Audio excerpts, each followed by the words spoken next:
और सुरेंद्र राजपूत जी के बारे में मैं बता दूं कि ये गठबंधन के बहुत बड़े मजबूत पैरोकार हैं। ये अंतिम दम तक कोशिश करेंगे, लेकिन इनकी कोशिशें कामयाब नहीं रही और आज गठबंधन टूटने का अनऑफिशियल ऐलान हो गया है और जैसी पॉस्चरिंग दिखाई गई है उससे प्रतीत हो गया कि गठबंधन लगभग टूट गया। क्या मामला फंस गया सुरेंद्र जी कि आप जैसे अच्छे निगोशिएटर भी फेल हो गए? दो बात बड़ी स्पष्ट है ब्रजेश भाई। पहली बात तो जो आपके साथी बाराती लोग हैं, भारतीय जनता पार्टी के समर्थक लोग हैं भाई, वो तो लगातार चाह ही रहे हैं। ऐसी तो बात नहीं है कि वो नहीं चाह रहे, लगातार इसलिए अफवाहें भी फैलाते हैं। उन्होंने अभी न तो डिम्पल जी का प्रेस कॉन्फ्रेंस देखा, न उन्होंने केसी वेणुगोपाल जी का बाइट सुनी जो एएनआई पर बाइट आई है।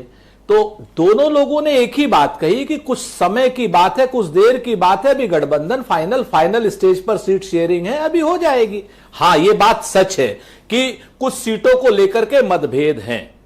मेरी आवाज ही मुझे वापस आ मैं आप ठीक कराता हूं, आप बोलते रहें सर, आपकी आवाज आ रही है। जी जी जी जी जी तो मैं आपसे जो कहना चाह रहा था कि कुछ सीटों पर मतभेद है, हम स्वीकार करते हैं और ये मतभेद होने भी चाहिए। इसमें कहीं स्वस्थ लोकतंत्र में मतभेद की एक आवश्यकता होती है, तभी जाकर के लोग आगे बढ़ते हैं। हम लोग भारतीय जनता पार्टी की तरीके से नहीं है कि जो नरेंद्र मोदी जी ने कह दिया वो राजनाथ सिंह जी को चाहे माला से उठा के बाहर फेंक दें, चाहे गडकरी जी को फेंक दें, चाहे वो नड्डा जी को हटा दें। वो अपनी जगह पर उनकी अपनी वो है कि सर मैं एक निर्मम सवाल आपसे करना चाहता हूं और ये चाहता हूं कि आप धनात्मक ऊर्जा से उसका जवाब दें।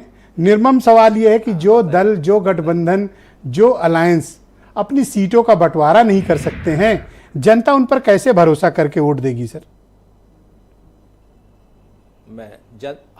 हम जनता के ही नेतृत्व में चुनाव लड़ रहे हैं। जनता ने ही चाहा है, इसीलिए हम गठबंधन कर रहे हैं। और इस सवाल का जवाब मैं आपको और आपके तमाम वो भाजपा वाले साथियों को दे दूं सिर्फ इस बात से। वीरेंद्र जी तो बाद में शेर सुनाएंगे। कहते हैं ना कि कुछ लोग तुम्हें समझाएंगे, कुछ तुमको खौफ दिलाएंगे, जो है वो भी खो सकता है।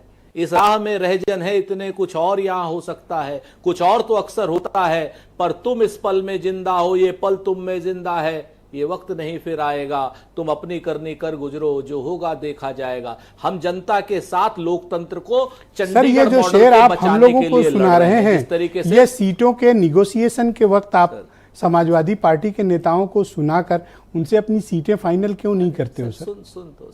सुन फाइनल हो गई हैं सर, सुन तो लीजिए आप। अब हमारी बातें नहीं सुनते हैं, आप सिर्फ भाजपा की बात सुनने लगते हैं। अरे कुछ पूरा बोल रहे हैं, देख साथ दे दिया कीजिए। आप बोलो सर, पूरा बिंदास टाइम है। मैं आलोक जी का टाइम कम कर दूंगा, आज आपको ज्यादा टाइम दूंगा, बोलिए।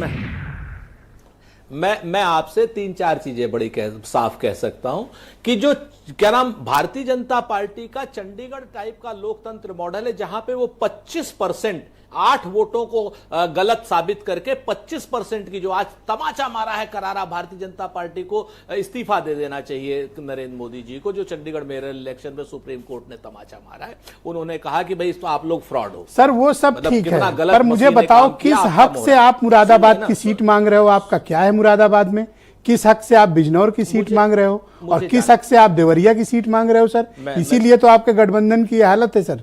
थोड़ा निर्मम सवाल है और मैं उम्मीद करता हूं कि धनात्मक जवाब देंगे। जिम्मेवारी से हाँ, मैं बिल्कुल पूरी धनात्मकता से जवाब दे रहा हूं, क्योंकि आपकी मीमांसा हमें धनात्मक ऊर्जा देती है।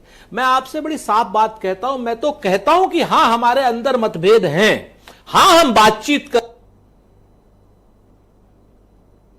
अपना पक्ष रख रहे हैं, वो अपना पक्ष रख रहे हैं। आखिरी में दोनों में से एक का पक्ष आएगा और आप देखिए हंसते मुस्कुराते हुए गठबंधन की सारी चीजें आपके सामने आ जाएंगी। सीटों की भी आ जाएंगी, सीटों के नाम भी आ जाएंगे और सारी की सारी चीजें आ जाएंगी। सच बात तो ये है, अगर आप 2019 के हिसाब से देखिए, 2022 के हिसाब से देखिए, जैसे भारतीय सुरेंद्र जी आपका वीडियो डिस्कनेक्ट हो गया है सर, थोड़ा सा वेट कर ले, मैं कनेक्ट होते ही आपको फिर वापस जोड़ता हूं।